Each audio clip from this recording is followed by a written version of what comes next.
I'm here with Ann Ludwig of the Mulch Store. And one of the questions I think a lot of folks have is compost mulch? That's a great question, Terry, and we get that quite a bit. Actually, mulch and compost are different things, but they can both be applied in the same manner. So, mulch basically is anything that you put on the ground to cover the soil, and it has different applications. There are different kinds of mulches. There are organic mulches made of natural materials, such as bark and hardwoods. Cypress is a common type of mulch, and compost itself can be used as a mulch as well. Now, you have several different types of mulches here at the Mulch Store, different types of compost. What would you suggest for home gardens? For home gardens, if you have an existing garden that's already in place, then we would suggest using our straight compost product, where you would put that on 2 to 3 inches over your existing garden, and you would work that into the soil.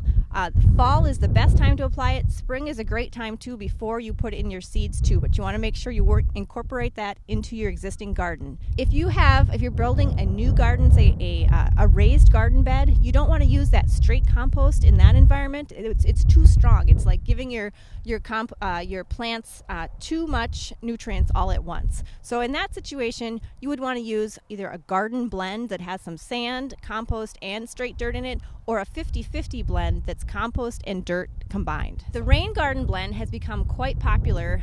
Many cities are promoting the use of rain gardens to help with water management and surface water runoff. So homeowners are often putting these in next to where gutters are on the streets, and the rain garden blend has about 70% sand, 30% compost, and it prevents water from running off directly off of your landscape. Behind me we have our pine bark mulch, which is a double ground mulch, meaning that it will stay in place better. A lot of people like that to top off, say, a rain garden if they're building a rain garden, or just around their plants and shrubs. The compost that we have here at the Mulch Store, we make all of it ourselves. It's created from yard waste and also from recycled food and non-recycled paper, which is often referred to as organics recycling. So we make that all here and get it back into the communities that are generating it. Now, you also have a campaign going about 1 million tomatoes. Tell us more about that. Yes, we are very excited. As members of the U.S. Composting Council Seal of Testing Assurance Program, we get to participate in a national campaign called the Million Tomato Campaign.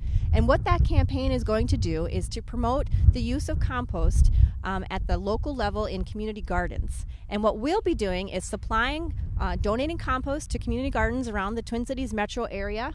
And those gardens will be growing some tomatoes. We'll be tracking how many tomatoes that they grow, and those tomatoes will be donated to local food banks.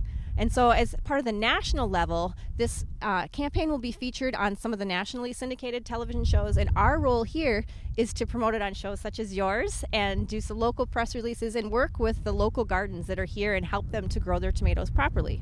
Okay, so you distribute these tomato plants and you're tracking them. Who takes care of all that tracking? We will take care of the tracking. We aren't actually distributing the tomatoes, but we will be distributing the compost to grow the tomatoes in and make sure it's used appropriately for that garden. All right. Well, thank you so much, Ann. We appreciate all your time here. And, of course, you want to stop by the Mulch Store for the good compost and mulch. Coming up next, we'll be getting our hands dirty in the garden with cool season vegetables and flowers. Hi, I'm Jorge De La Torre from Johnson Wales University, and today I'm going to show you what to do with the first signs of spring in your garden with strawberries and rhubarb.